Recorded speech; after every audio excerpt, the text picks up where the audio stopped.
بسم الله الرحمن الرحيم ياسين والقرآن الحكيم إنك لمن المرسلين على صراط مستقيم تنزيل العزيز الرحيم لتنذر قوما ما أنذر آباؤهم فهم غافلون لقد حق القول على أكثرهم فهم لا يؤمنون إنا جعلنا في أعناقهم أغلالا فهي إلى الأذقان فهم مقمحون وجعلنا من بين أيديهم سدا ومن خلفهم سدا فأغشيناهم فهم لا يبصرون وسواء عليهم أأنذرتهم أم لم تنذرهم لا يؤمنون إنما تنذر من اتبع الذكر وخشي الرحمن بالغيب فبشره بمغفرة وأجر كريم إنا نحن نحيي الموتى ونكتب ما قدموا وآثارهم وكل شيء أحصيناه في إمام مبين واضرب لهم مثلا أصحاب القرية إذ جاءها المرسلون إذ أرسلنا إليهم اثنين فكذبوهما فعززنا بثالث فقالوا إنا إليكم مرسلون قالوا ما أنتم إلا بشر مثلنا وما أنزل الرحمن من شيء إن أنتم إلا تكذبون قالوا ربنا يعلم إنا إليكم لمرسلون وما علينا إلا البلاغ المبين قالوا إنا تطيرنا بكم لئن لم تنتهوا لنرجمنكم وليمسنكم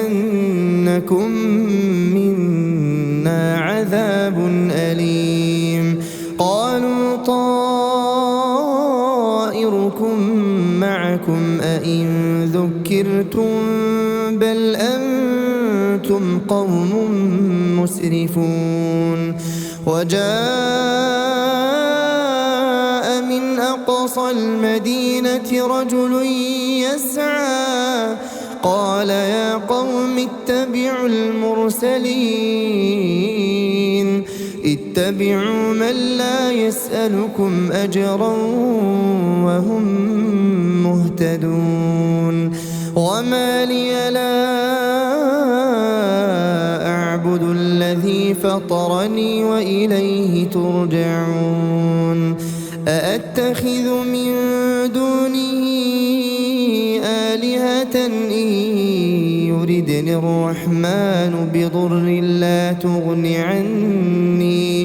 لا تغن عني شفاعتهم شيئا ولا ينقذون إني إذا لفي ضلال مبين إني آمنت بربكم فاسمعون قيل ادخل الجنة قال يا ليت قومي يعلمون بما فغفر لي ربي وجعلني من المكرمين. وما أنزلنا على قومه من بعده من جند من السماء وما كنا منزلين. إن كانت إلا صيحة واحدة فإذا هم خامدون. يا حسرة على العباد ما يأتيهم من رسول إلا كانوا به يستهزئون. ألم يروا كم أهلكنا قبلهم من القرون أنهم إليهم لا يرجعون. وإن كل لما جميع لدينا محضرون. وآية لهم الأرض الميتة أحييناها وأخرجنا منها حبا فمنه يأكلون. وجعلنا فيها جنات من نخيل وأعناب وفجرنا فيها من العيون ليأكلوا من ثمره وما عملته أيديهم أفلا يشكرون. سبحان الذي خلق الأزواج كلها مما تنبت الأرض ومن أنفسهم ومما لا يعلمون. وآية لهم الليل نسلخ منه النهار فإذا هم مظلمون. والشمس تجري لمستقر لها ذلك تقدير العزيز العليم. والقمر قدرناه منازل حتى عاد كالعرجون القديم. لا الشمس ينبغي لها أن تدرك القمر ولا الليل سابق النهار وكل في فلك يسبحون. وآية لهم أنا حملنا ذريتهم في الفلك المشحون وخلقنا لهم من مثله ما يركبون. وإن نشأ نغرقهم فلا صريخ لهم ولا هم ينقذون. إلا رحمة منا ومتاعا إلى حين. وإذا قيل لهم اتقوا ما بين أيديكم وما خلفكم لعلكم ترحمون. وما تأتيهم من آية من آيات ربهم إلا كانوا عنها معرضين. وإذا قيل لهم أنفقوا مما رزقكم الله قال الذين كفروا للذين آمنوا أنطعم من لو يشاء الله أطعمه إن أنتم إلا في ضلال مبين. ويقولون متى هذا الوعد إن كنتم صادقين. ما ينظرون إلا صيحة واحدة تأخذهم وهم يخصمون فلا يستطيعون توصية ولا إلى أهلهم يرجعون. ونفخ في الصور فإذا هم من الأجداث إلى ربهم ينسلون قالوا يا ويلنا من بعثنا من مرقدنا هذا ما وعد الرحمن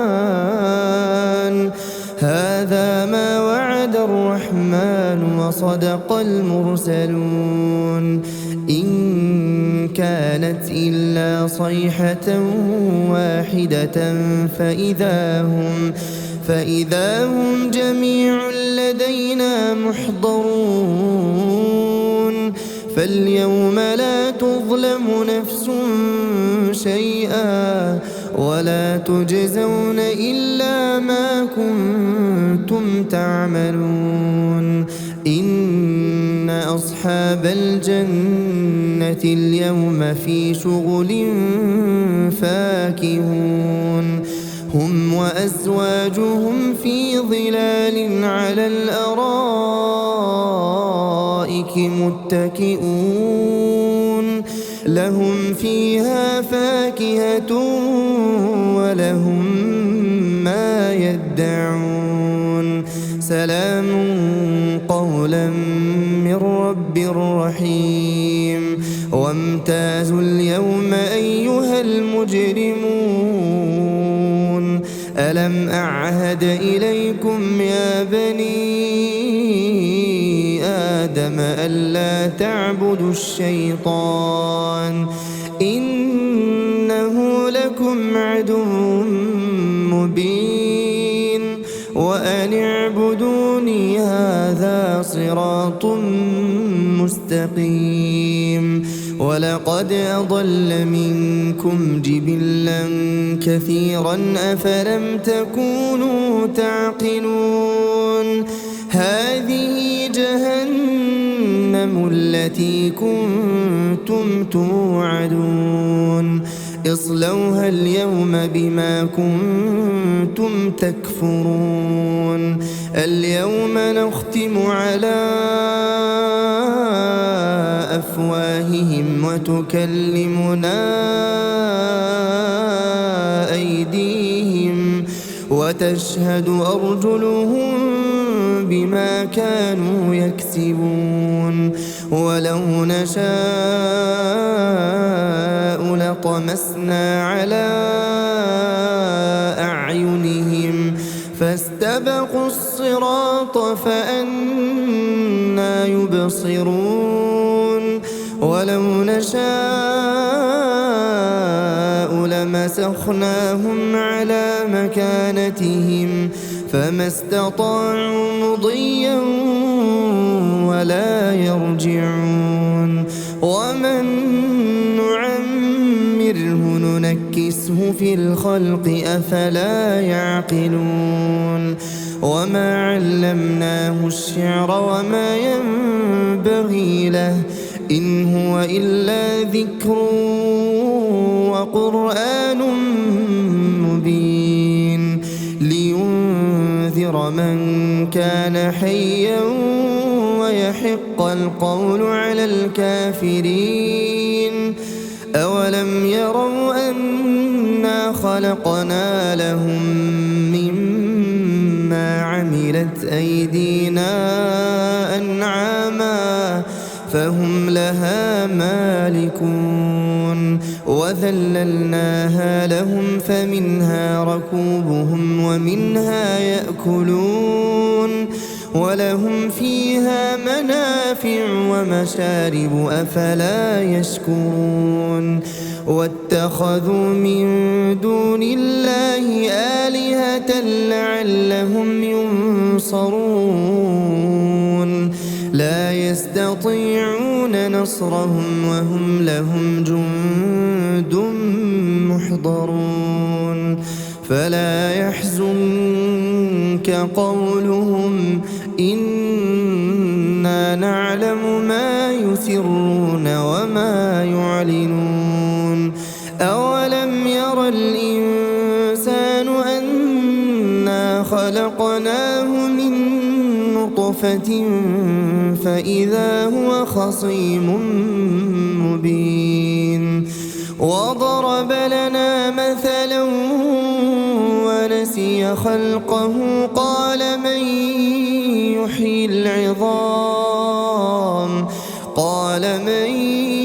يحيي العظام وهي رميم قل يحييها الذي أنشأها أول مرة وهو بكل خلق عليم الذي جعل لكم من الشجر الأخضر نارا فإذا أنتم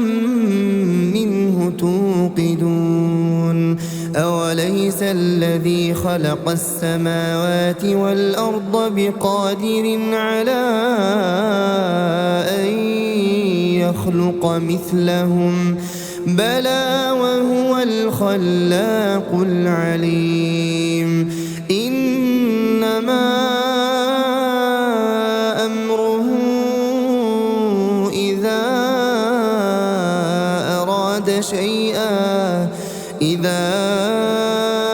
أراد شيئا أن يقول له كن فيكون فسبحان الذي بيده ملكوت كل شيء وإليه ترجعون. بسم الله الرحمن الرحيم. الرحمن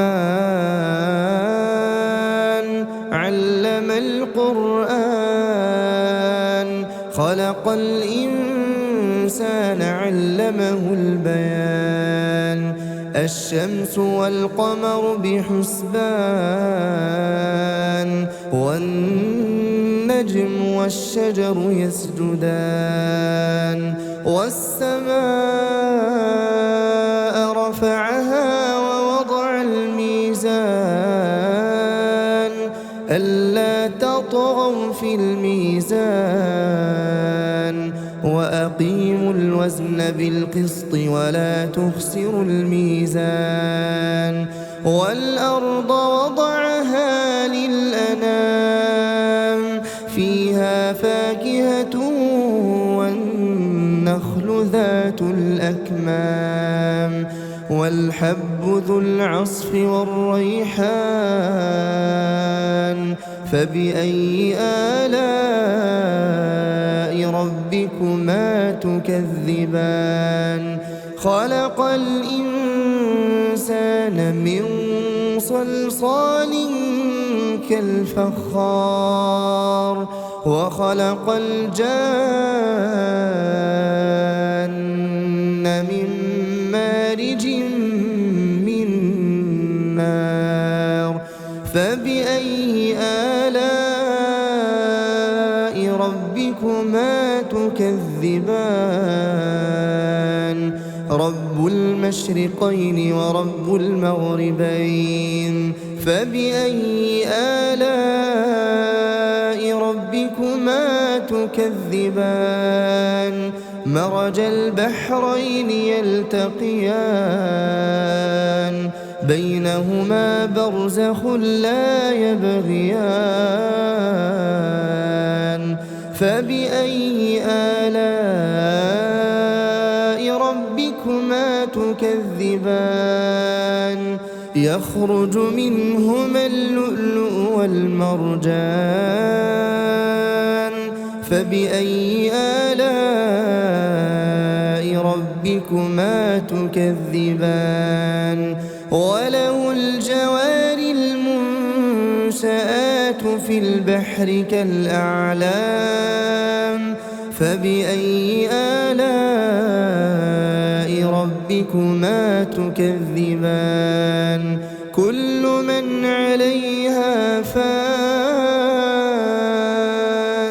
ويبقى وجه ربك ذو الجلال والإكرام فبأي آلاء ربكما تكذبان يسأله من في السماوات والأرض كل يوم هو في شأن فبأي آلاء ربكما تكذبان سنفرغ لكم أيها الثقلان فبأي آلاء ربكما تكذبان يا معشر الجن والإنس إن استطعتم أن تنفذوا من أقطار السماوات والأرض فانفذوا لا تنفذون إلا بسلطان فبأي آلاء ربكما تكذبان يرسل عليكما شواظ من نار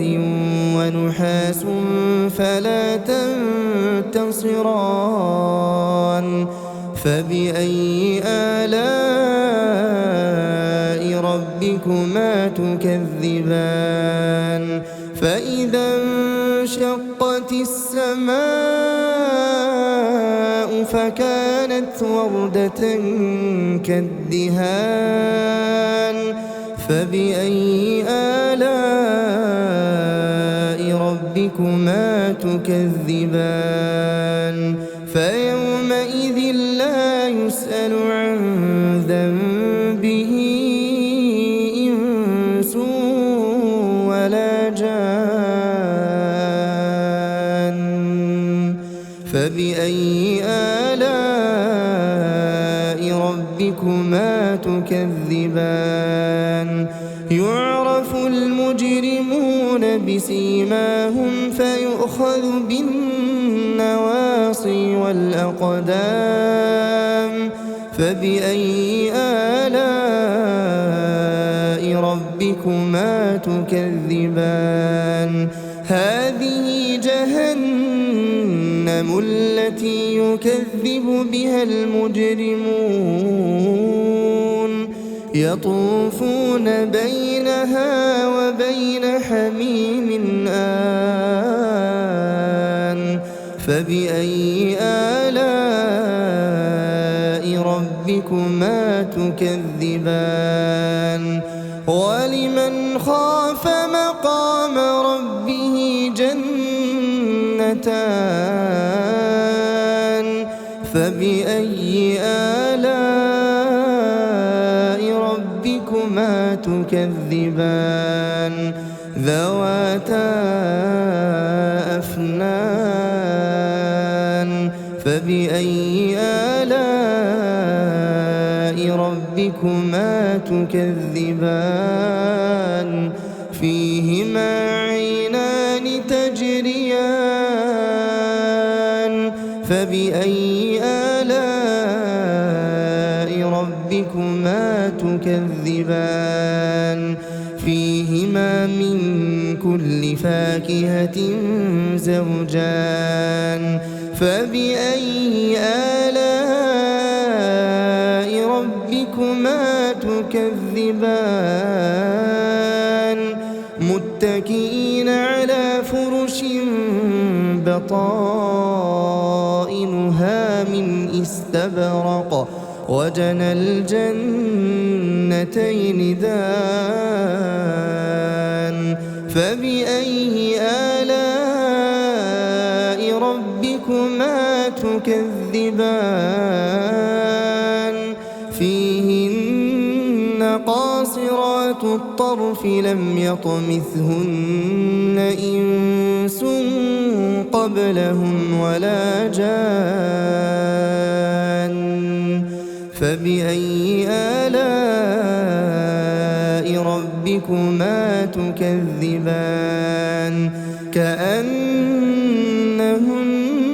الياقوت والمرجان فبأي آلاء ربكما تكذبان هل جزاء الإحسان إلا الإحسان فبأي آلاء ربكما تكذبان ومن دونهما جنتان فبأي آلاء ربكما تكذبان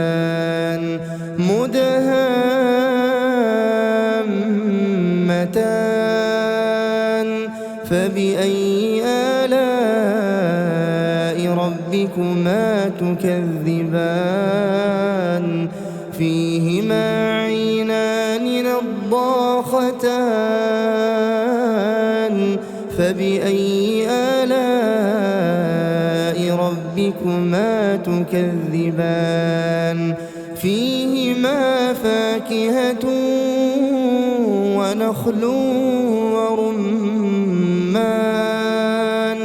فبأي آلاء ربكما تكذبان فيهن خيرات حسان فبأي آلاء ربكما تكذبان حور مقصورات في الخيام فبأي آلاء ربكما تكذبان لم يطمثهن إنس قبلهم ولا جان فبأي آلاء ربكما تكذبان متكئين على رفرف خضر وعبقري حسان فبأي آلاء ربكما تكذبان تبارك اسم ربك ذي الجلال والإكرام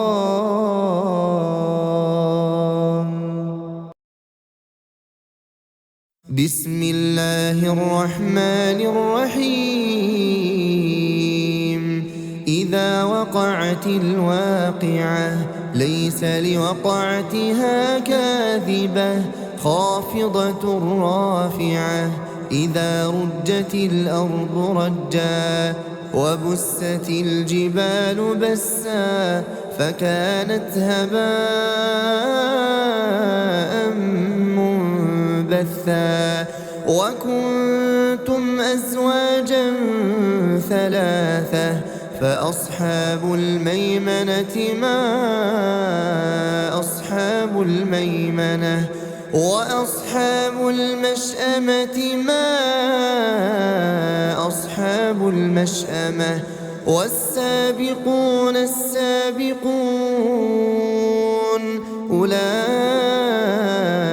المقربون في جنات النعيم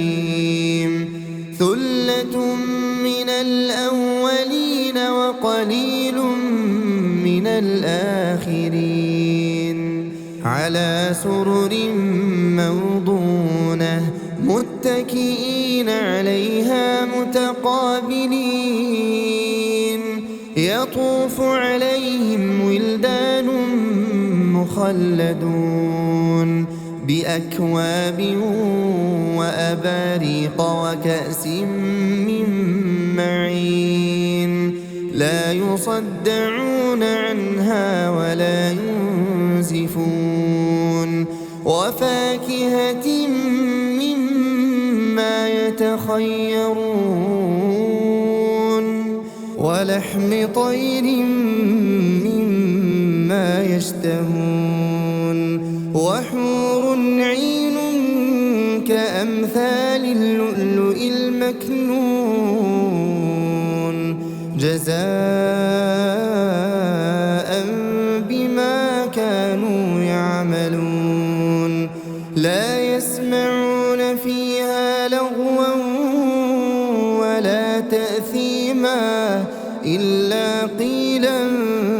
سلاما سلاما وأصحاب اليمين ما أصحاب اليمين مخضود وطلح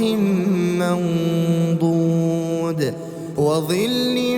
ممدود وماء مسكوب وفاكهة كثيرة لا مقطوعة ولا ممنوعة وفرش مرفوعة إنا أنشأناهن إنشاء فجعلناهن أبكارا عربا أترابا لأصحاب اليمين ثلة من الأولين وثلة من الآخرين وأصحاب الشمال ما أصحاب الشمال في سموم وحميم وظل من يحموم لا بارد ولا كريم إنهم كانوا قبل ذلك مترفين وكانوا يصرون على الحنث العظيم وكانوا يقولون أئذا متنا وكنا ترابا وعظاما أئنا لمبعوثون أو آباؤنا الأولون قل إن الأولين والآخرين قل إن الأولين والآخرين لمجموعون إلى ميقات يوم معلوم ثم إنكم أيها الضالون المكذبون لآكلون من شجر من زقوم فمالئون منها البطون فشاربون عليه من الحميم فشاربون شرب الهيم هذا نزلهم يوم الدين نحن خلقناكم فلولا تصدقون أفرأيتم ما تمنون أأنتم تخلقونه أم نحن الخالقون نحن قدرنا بينكم الموت وما نحن بمسبوقين على أن نبدل أمثالكم وننشئكم فيما لا تعلمون ولقد علمتم النشأة الأولى فلولا تذكرون أفرأيتم ما تحرثون أأنتم تزرعونه أم نحن الزارعون لو نشاء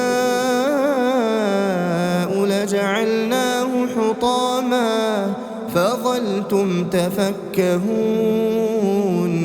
إنا لمغرمون بل نحن محرومون أفرأيتم الماء الذي تشربون أأنتم أنزلتموه من المزن أم نحن المنزلون لو نشاء جعلناه أجاجا فلولا تشكرون أفرأيتم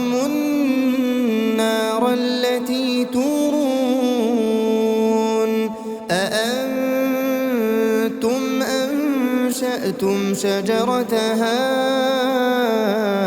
أم نحن المنشئون نحن جعلناها تذكرة ومتاعا للمقوين فسبح باسم ربك العظيم فلا أقسم بمواقع النجوم وإنه لقسم لو تعلمون عظيم إنه لقرآن كريم في كتاب مكنون لا يمسه إلا المطهرون تنزيل من رب العالمين أفبهذا الحديث أنتم مدهنون وتجعلون رزقكم أنكم تكذبون فلولا إذا بلغت الحلقوم وأنتم حينئذ تنظرون ونحن أقرب إليه منكم ولكن لا تبصرون فلولا إن كنتم غير مدينين ترجعونها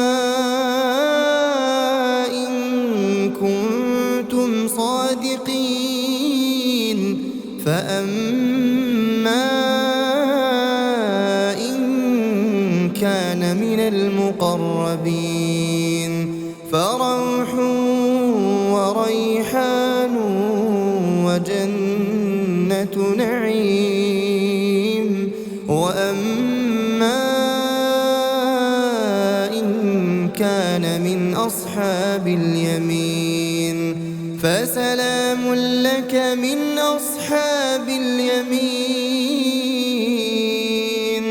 وأما إن كان من المكذبين الضالين فنزل من حميم وتصلية جحيم إن هذا لهو حق اليقين فسبح باسم ربك العظيم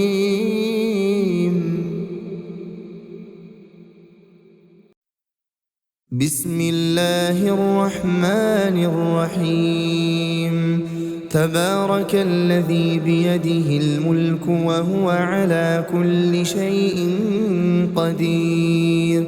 الذي خلق الموت والحياة ليبلوكم أيكم أحسن عملا وهو العزيز الغفور الذي خلق 7 سماوات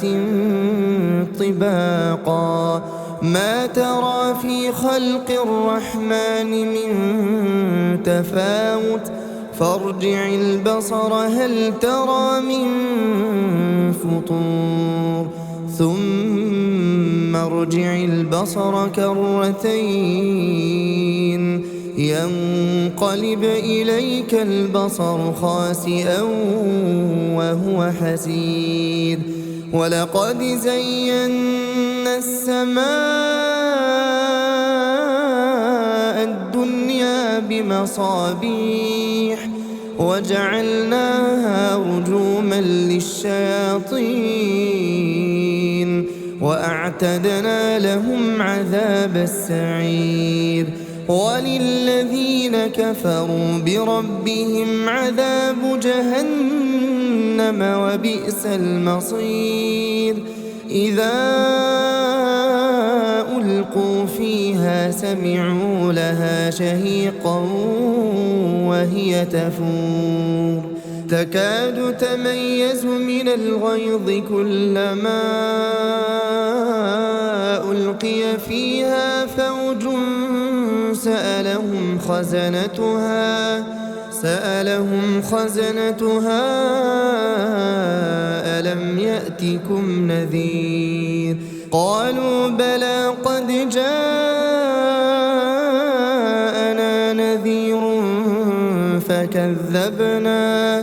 فكذبنا وقلنا ما نزل الله من شيء إن أنتم إلا في ضلال كبير وقالوا لو كنا نسمع أو نعقل ما كنا في أصحاب السعير فاعترفوا بذنبهم فسحقا لأصحاب السعير إن الذين يخشون ربهم بالغيب لهم مغفرة وأجر كبير وأسروا قولكم أو اجهروا به إنه عليم بذات الصدور ألا يعلم من خلق وهو اللطيف الخبير هو الذي جعل لكم الأرض ذلولا فامشوا في مناكبها وكلوا من رزقه وإليه النشور أأمنتم من في السماء أن يخسف بكم الأرض فإذا هي تمور أم أمنتم من في السماء أن يرسل عليكم حاصبا فستعلمون كيف نذير ولقد كذب الذين من قبلهم فكيف كان نكير أولم يروا إلى الطير فوقهم صافات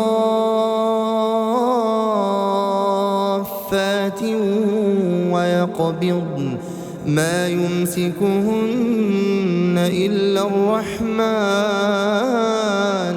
إنه بكل شيء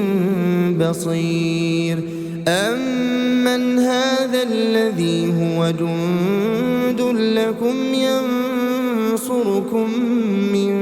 دون الرحمن إن الكافرون إلا في غرور أمن هذا الذي يرزقكم إن أمسك رزقه بل لجوا في عتو ونفور أفمن يمشي مكبا على وجهه أهدى أمن يمشي سويا على صراط مستقيم قل هو الذي أنشأكم وجعل لكم السمع والأبصار والأفئدة قليلا